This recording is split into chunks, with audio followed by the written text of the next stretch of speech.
2 Sundays from now, a North Country choral group will get the latest chance to perform a local music performance. Among those attending this one will be the man who came up with the music and the lyrics. Dr. Richard Nance is coming clear across the country to hear local conductor Bill Verity and his group sing. All right, Bill, tell us what you have going on. We have a performance of A Mass for a New Millennium by Dr. Richard Nance. The Champlain Valley Voices will present this on May 17th at Plattsburgh High School.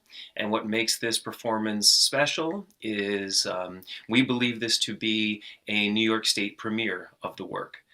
It's been performed throughout the country, but to our knowledge, not been performed in New York State. And to mark the occasion, we've invited the composer of the work, Dr. Richard Nance, from Seattle to be with us on hand in Plattsburgh for its premiere. Yeah, this is a big deal. How were you able to land him?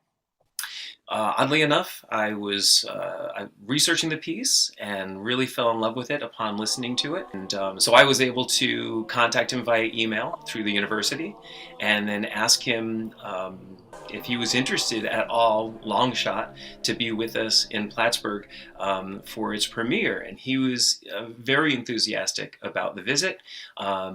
He has been in the North Country in the past, and in his words, not being able to spend enough time there. He really loves the North Country, and he was excited to come back and be able to be on hand, not only to visit some places he'd like to go, like Placid. He'd love to be in Plattsburgh and Montreal. He's flying in.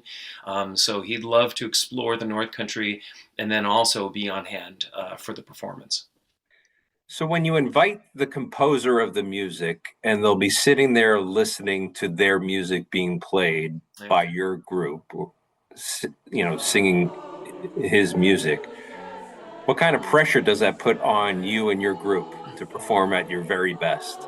I mean, that's a great question. Great question. The first thought is, wow, this is fantastic, because if we perform the Requiem by Mozart or Brahms, we don't have that live guidance. You don't have to worry about them sitting there listening to you. Yeah, we don't have the advantage of that input. We have historical notes to go by, but with someone who's able to be here for the performance, number one, it's really exciting because we can get exactly what his intentions were throughout the work. But yeah, it's very daunting to think that my interpretation might be a little bit different than what he's looking for as well. So the group and I have to be ready to pivot as the composer guides us through his vision of the work. What group is this you're working with?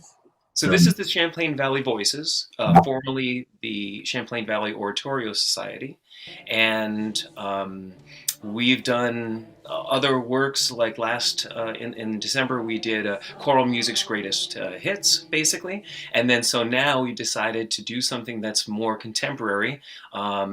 Definitely its harmonies and its rhythms are more contemporary, but yet it's set in a very neoclassical, a very traditional way that a mass would be set, with not only its text, but also the form of the mass.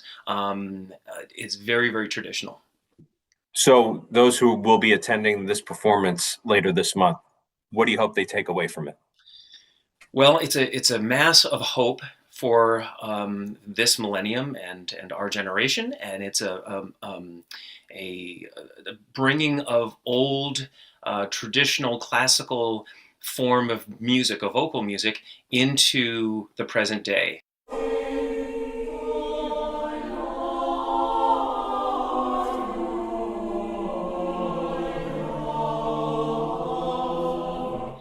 Where, again, we embrace more dissonant harmonies and we embrace more interesting and syncopated rhythms. So in its essence, it's an updated and more spirited version of a traditional mass. If you're interested, you can get tickets now for the May 17th performance by going to Jackson and Kaylee in Plattsburgh. That's a store there. Or you could buy them at the high school. The performance is 3 p.m. on the 17th.